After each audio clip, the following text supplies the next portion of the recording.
We do not believe that Lot slept with his daughters. We do not believe that Judah had incest with his daughter-in-law. We do not believe that David was an immoral man.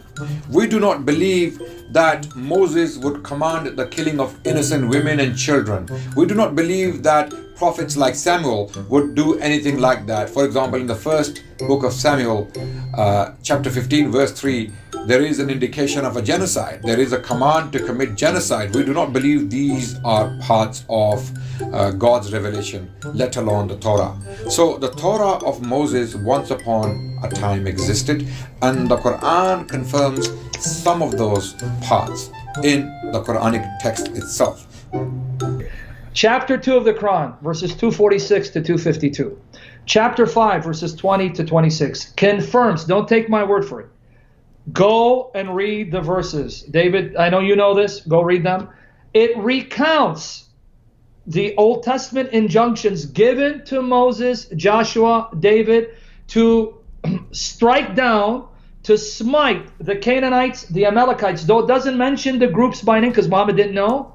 In fact, Muhammad was so confused, or the author of the Quran was so confused. Did you know, David, that Saul's name is Talut?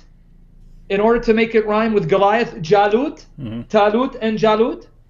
And did you know in chapter 5, verses 20 to 26, it recounts Moses telling the Israelites, go and fight. And the Israelites say, no, you and your God go fight those giants. They're too big. And Allah condemning them. So if these Old Testament wars are genocide, you just buried Allah and Muhammad in the pit of hell, because Muhammad said these were just wars sanctioned by Allah. And by the way, I don't grant his description of the Old Testament, and I don't grant his misinterpretation of chapter 31, verses 17, 18. So again, I'm just saying for argument's sake, the Quran not only does it reject Genesis, it confirms the stories found in the Pentateuch, as well as in the historical books about these holy expeditions ordered by, according to Muhammad, his own God.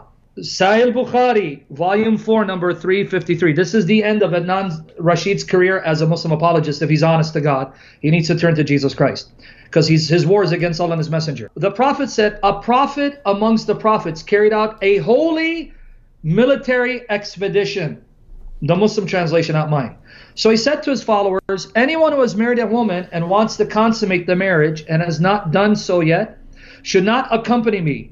Nor should a man who has built a house but has not completed its roof, nor a man who has a sheep or she camels and is waiting for the birth of their young ones. So the prophet carried out the expedition, and when he reached the town at the time, or nearly at the time of the Asr prayer, he said to the son, O son, you are under Allah's order, and I am under Allah's order. O Allah, stop it, the sun from setting. It was stopped till Allah made him victorious. Then he collected the booty, and the fire came to burn it, but it did not burn it. So he said to his men, some of you have stolen something from the booty. So one man from every tribe should give me a pledge of allegiance by shaking hands with me. They did so, and the hand of the man got stuck over the hand of the prophet. Then the prophet said to the man, the theft has been committed by your people, so all the persons of your tribe should give me the pledge of allegiance by shaking hands with me. The hands of 2 or 3 men got stuck over the hand of their prophet, and he said, you have committed the theft. Then they brought a head of gold like the head of a cow and put it there, and the fire came and consumed the booty. The prophet added, then Allah saw our weakness and disability, so he made booty legal for us. Guys, Muhammad in Bukhari just confirmed Deuteronomy chapter 20, verses 1 to 9. Just confirmed Joshua's expeditions in the book of Joshua against Ai and the king of Jerusalem, which you can find in Joshua chapter 7 and chapter 10. But David, last time I checked, weren't these the same injunctions to wipe out the Canaanites? And Muhammad just called that a holy expedition? Oh boy.